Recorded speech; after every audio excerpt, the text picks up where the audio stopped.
to the Thursday episode of the 905 podcast and the 905 Roundup. I am Roland Tanner. I am Joel McLeod. And we've got a couple of good stories today, and it's the rotten boroughs. I don't know. The big story out of Mississauga. We were bemoaning a couple of weeks ago that we found it difficult to hear about some of important things happening in some of the 905 cities, but a big story has certainly hit in Mississauga, and an important one.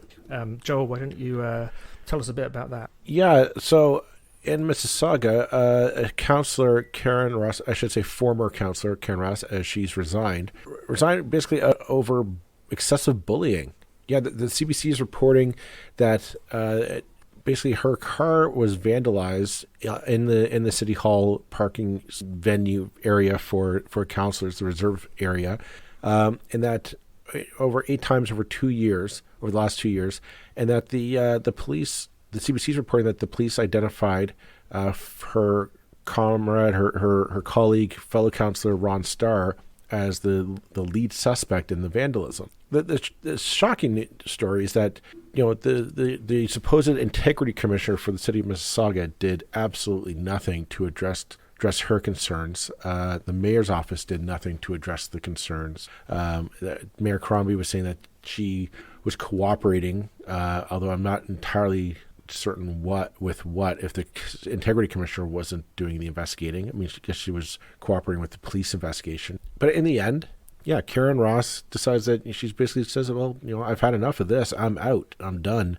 Why am I doing this? And she's resigning, which... Yeah, and she resigned like a month ago before this story came out. So she quit for no and made no better announcement. What's happened, and the fact that councillor in question, Starr, was allegedly caught on video doing this. Yeah. I'm not going to get into the he said, she said about it, because it is an investigation. The Peel Regional Police are investigating it. But I think that where we kind of caught wind of this is the fact that the Integrity Commissioner is an office that is enabled underneath law to investigate breaches of conduct by fellow councillors. I mean, that the murkiness of it, you can't really fire.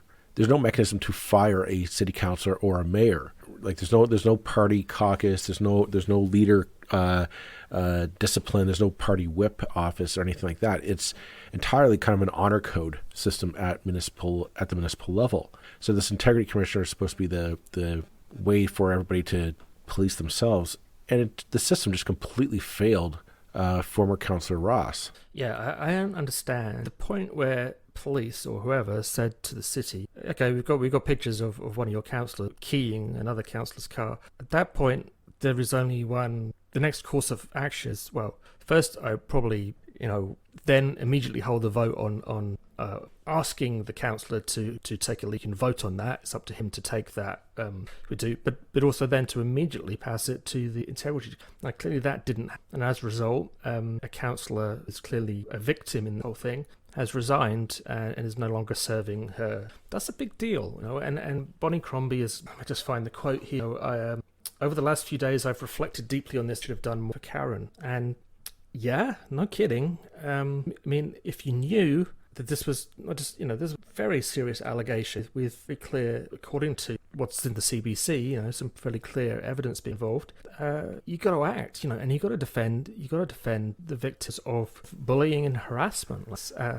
There's been rumours, I understand, that Mississauga has, as so many councils, and actually my initial tweet on this last week was, welcome Mississauga to the long list of dysfunction 905 council. And the rumour is that there's been some ongoing toxicity. It tends not to be seen in the council chamber in Mississauga, but between councillors away from them. But yeah, it's all too familiar and elsewhere. Well, it raises a question really of, are these people above reproach? I mean, that's the question. What kind of attitude or culture would be permitted that a councillor feels it's permissible to go and key your colleague's vehicle? Because I presume over some kind of political disagreement. I can't imagine what would qualify that level of action. But that's the thing. It's supposed to be. This is politics. You might not agree with everyone around the table, but at the end of the day, you're supposed to work with them. I find that it's shocking to me, and what gets me is the fact that a councillor has resigned. Like literally, they've been bullied and intimidated out of public office. That to me is frightening in our democracy. That somebody is able to intimidate a fellow elected colleague to just have them say, well, screw this. The job's not worth it. The price that I'm paying for this job is not worth it. I'm out. I'm done. And quite frankly, no, I don't blame her. I really don't. It's clear that sorry, I just cut you off there.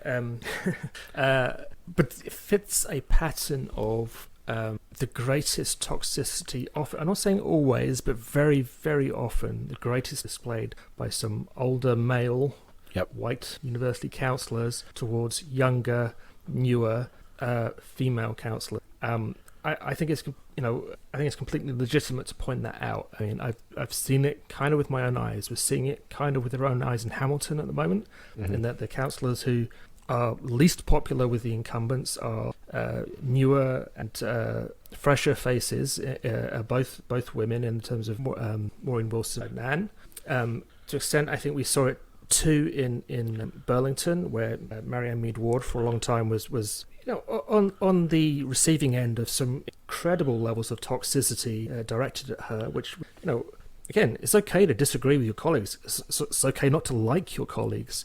But this is a different level. Really this is not stuff, yeah. this is not a simple disagreement. This is intimidation. This is political intimidation, and it is unacceptable in any shape, way, or form. It's unacceptable that it is by white men directed at women. I mean, it's misogyny. It's political misogyny, if you want.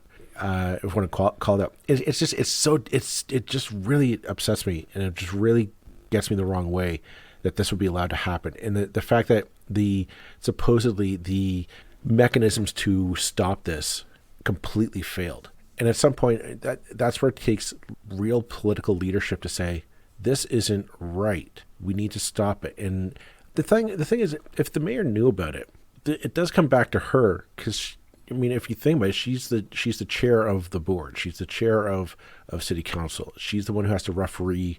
She chairs the meetings. She has to referee the meetings, keep the agenda going, keep the city on the city council on the business of the city. Why wouldn't she exercise her power, the power that she does have, to kind of discipline Ron Starr? And that's the thing. If the city councils are incredibly weak, then my God, like how does anything ever get done? Yeah, we saw this in Hamilton with the Terry Whitehead story, in which, after being away from council for a year, he came back, was then finally reprimanded for in regard to the way he dealt with staff. Council didn't want to do it; his hand was kind of forced.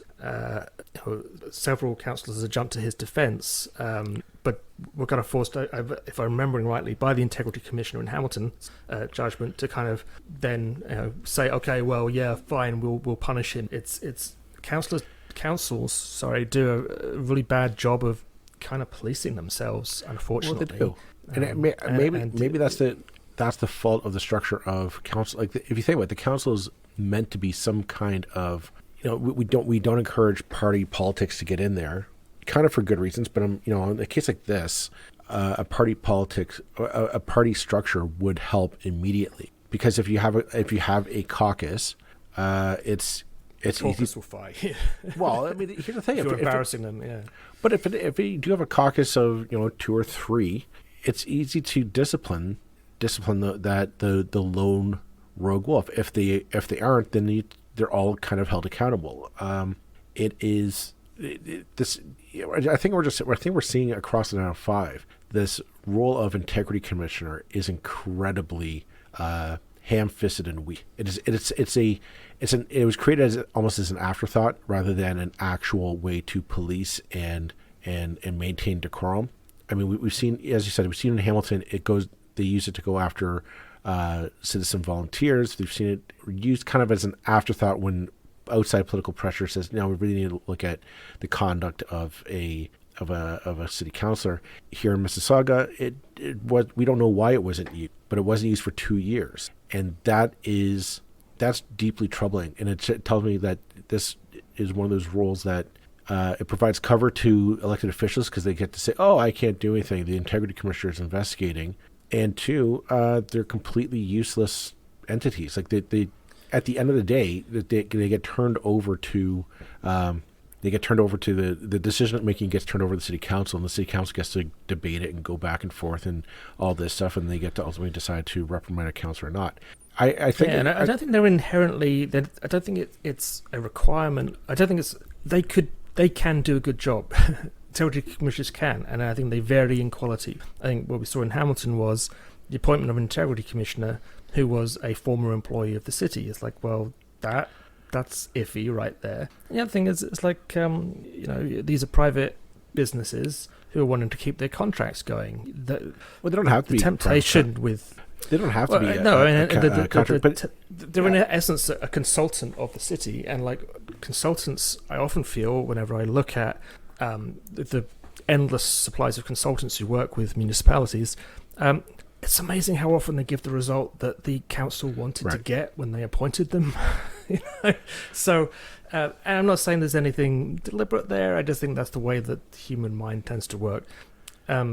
See, here's where I look at. Like, I look at this coming back to Mississauga. I look at this and say, okay, so if Councillor Ras is coming out of her office, going home each day, and she's finding her car keyed up in the parking lot, at a certain point, you can go to the police and say, investigate it. We have security cameras in there for our safety. Go check the tapes, see who's doing it.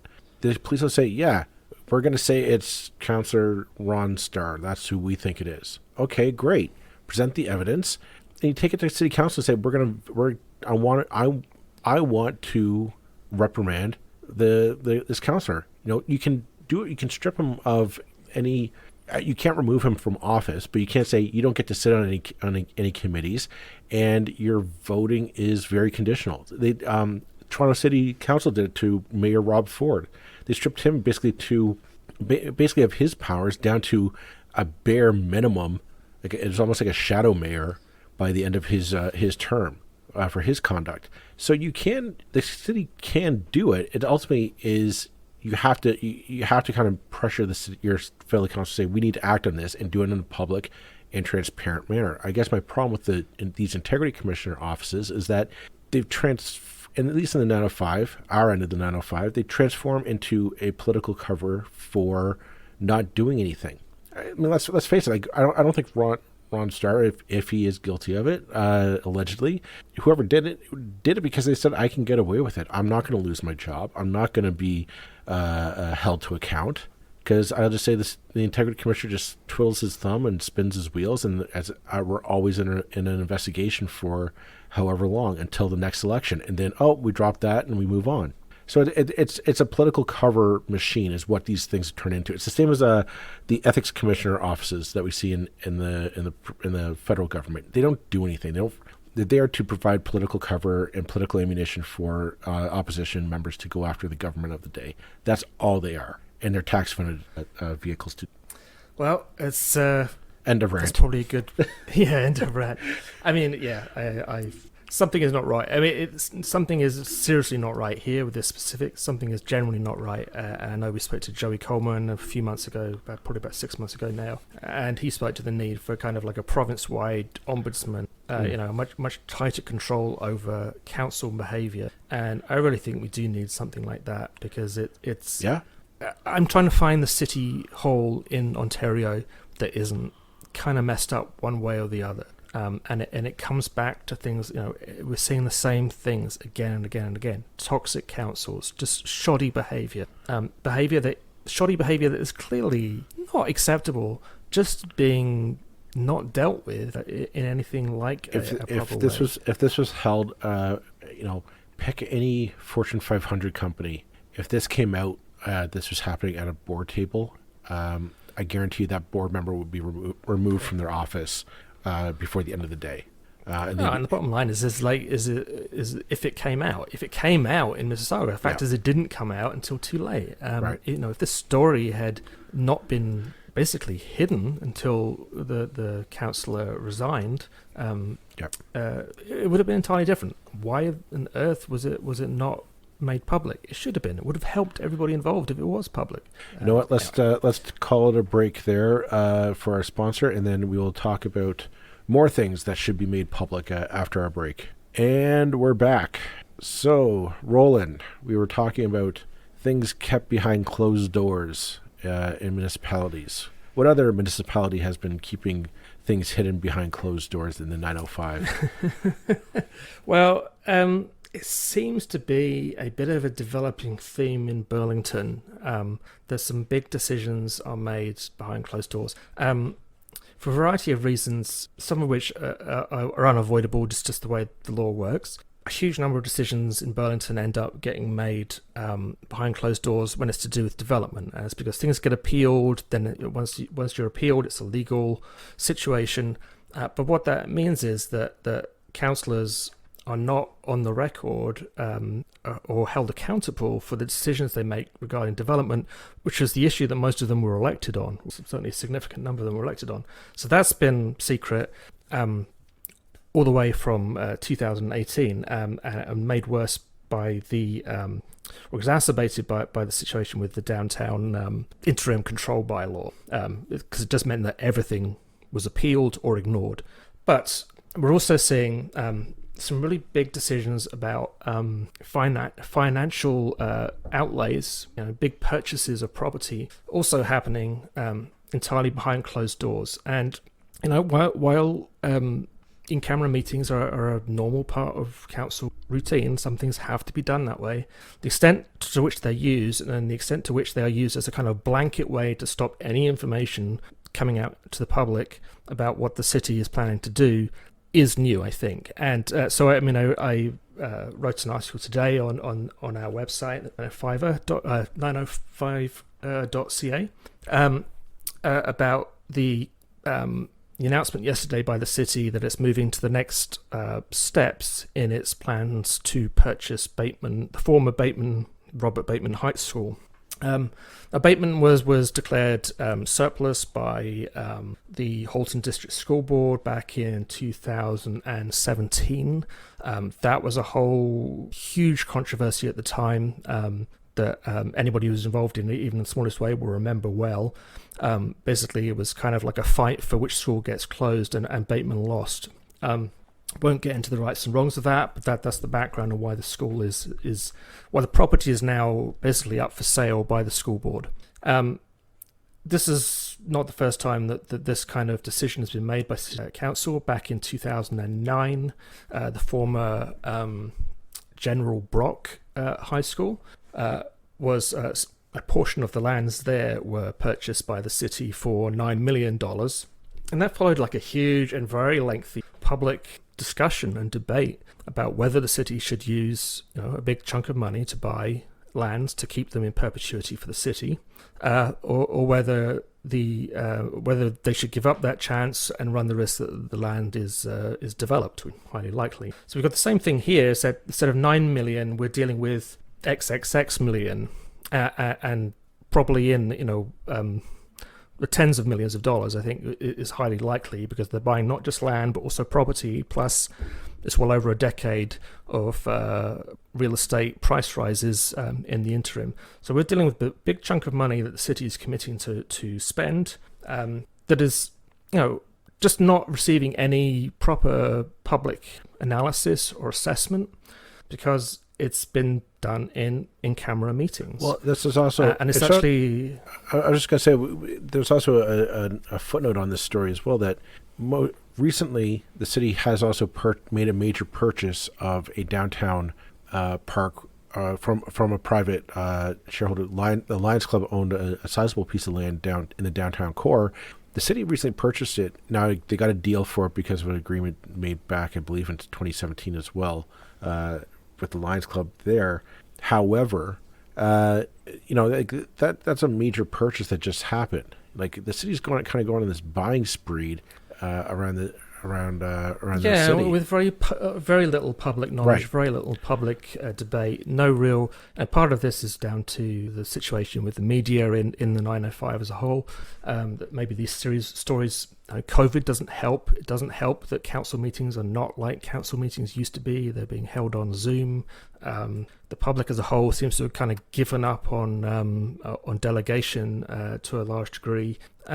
So the kind of the city's kind of getting an easy ride right now, but is also doing a good job of kind of hiding things away from dealers. So we're told that there was a discount on the Lions Club land. Awesome. What was it? And what was that? What is that land worth now? I mean, we know that right across the road from that parquet is going to be I can't remember how tall, but it's a significant high-rises going up across there. The land values in Ward 2 in downtown Burlington are very, very high. So even at a discount, that's a big chunk of money that Right. they probably spent for that land.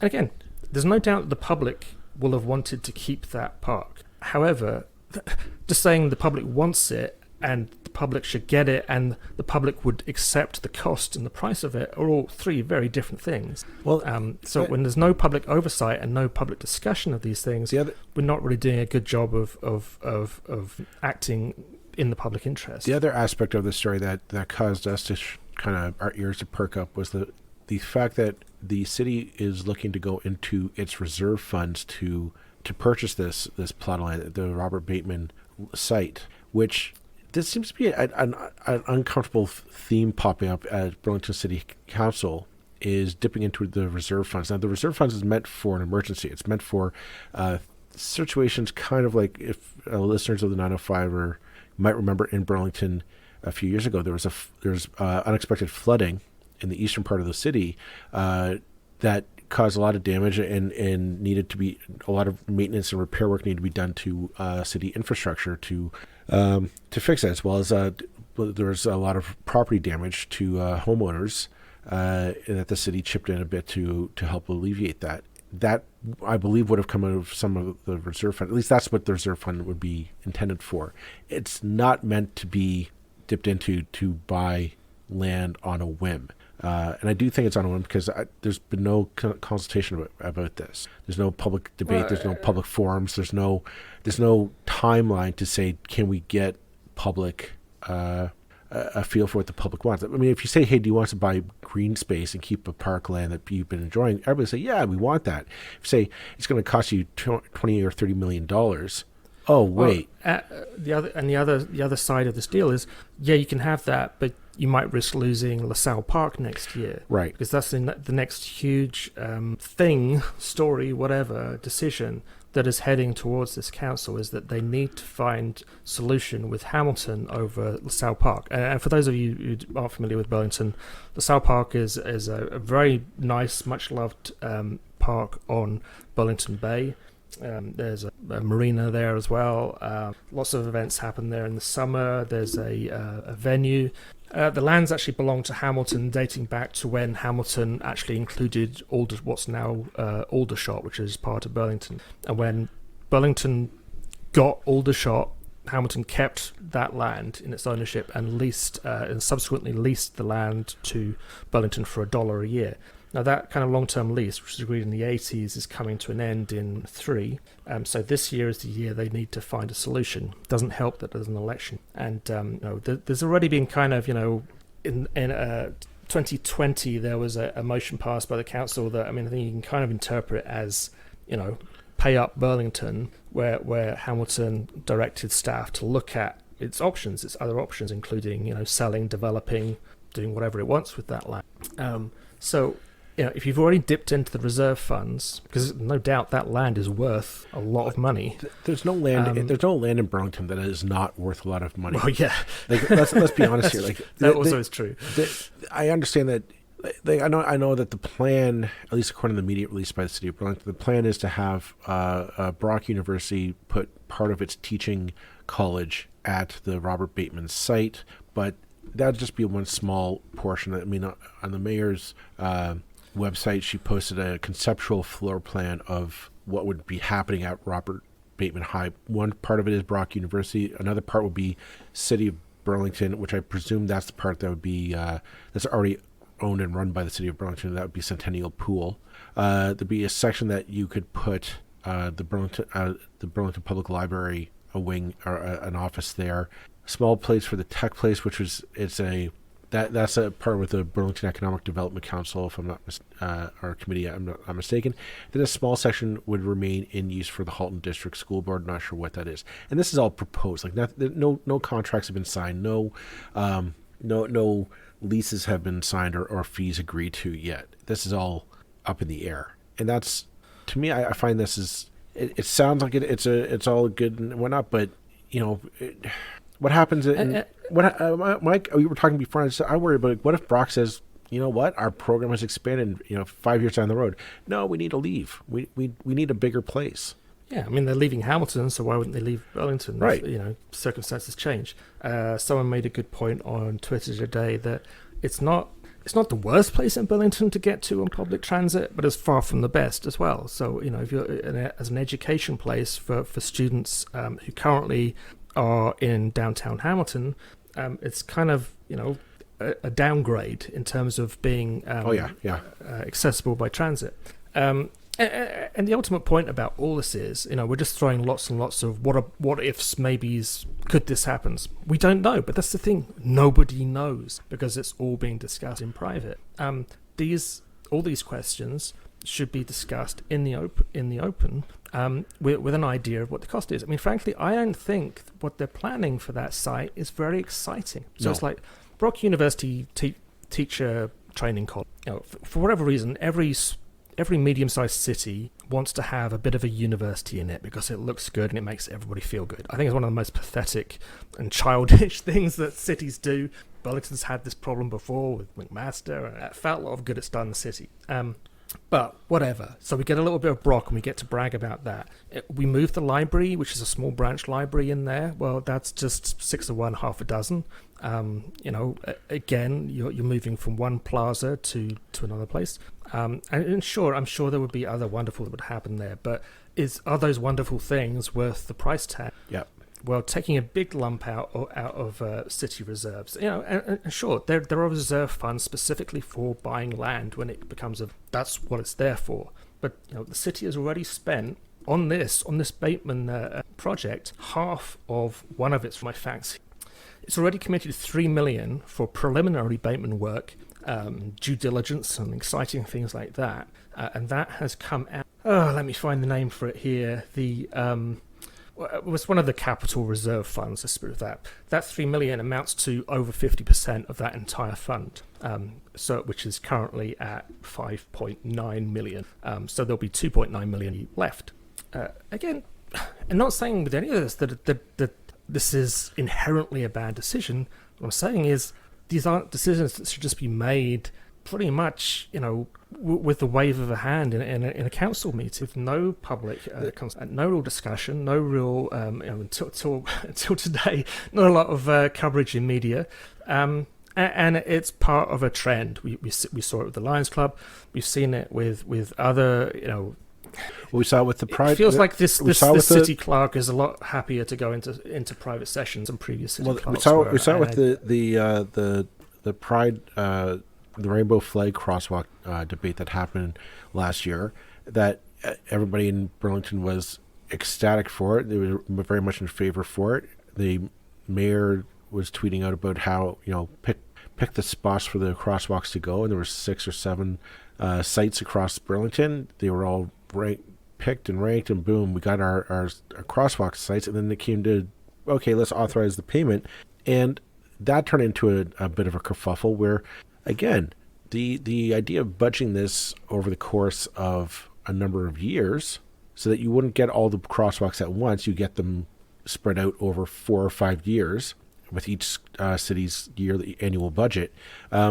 We dipped into the reserve funds for that to pay for one massive painting campaign. And if our listeners remember, councillors, 3 councillors were a bit besmirched or hinted at that they were against the crosswalks, when in fact they were more for the fiscal accountability side of it. They didn't approve of the pay structure.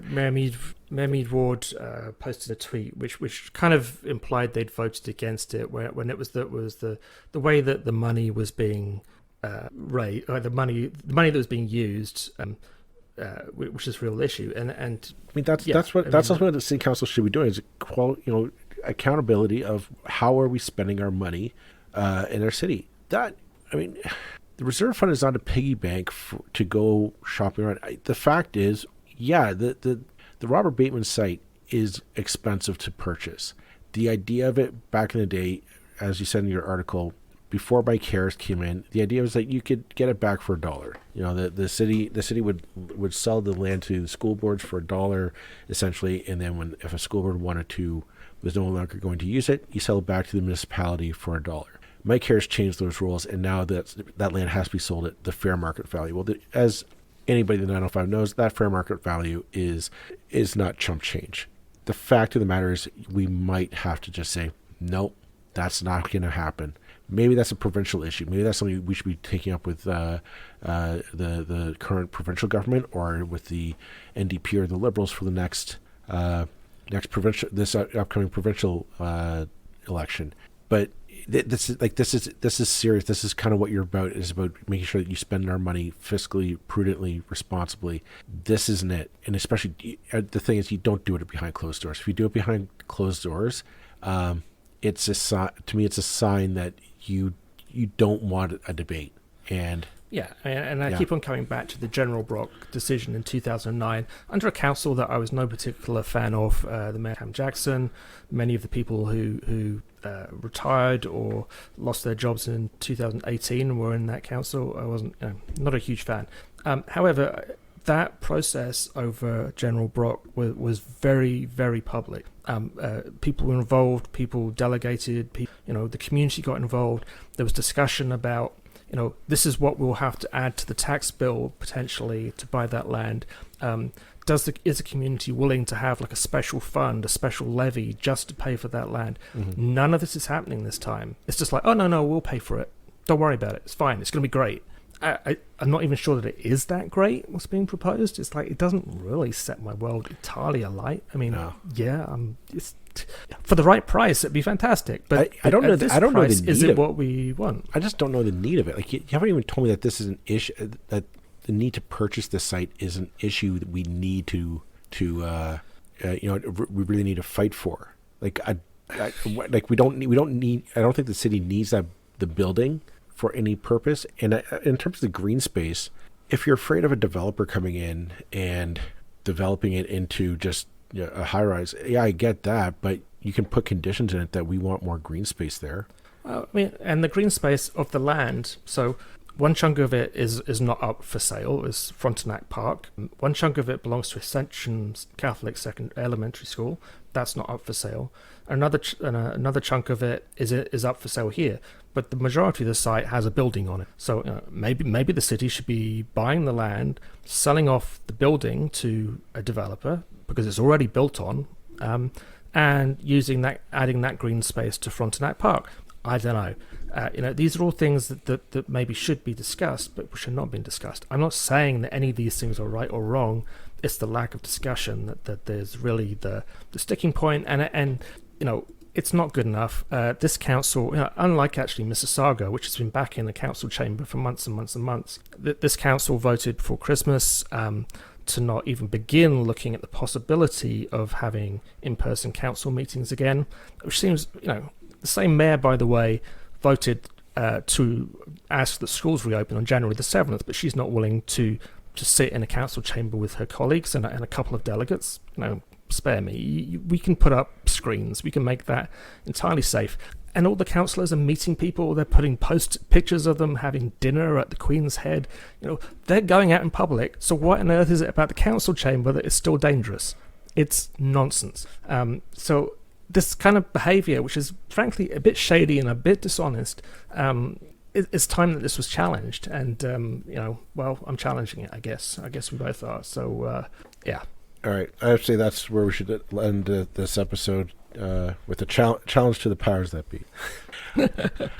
All right. Well, thank you very much, everyone, for tuning in this week for another roundup. We'll be back next week with more of the 905er. Thanks, everyone, and take care. Bye-bye. Thank you. Bye.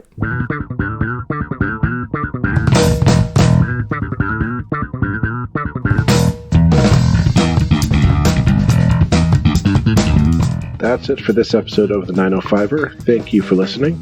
As always, you can send us your feedback, thoughts, and concerns or ideas for future episodes to our email, info@905er.ca. We love to hear from you.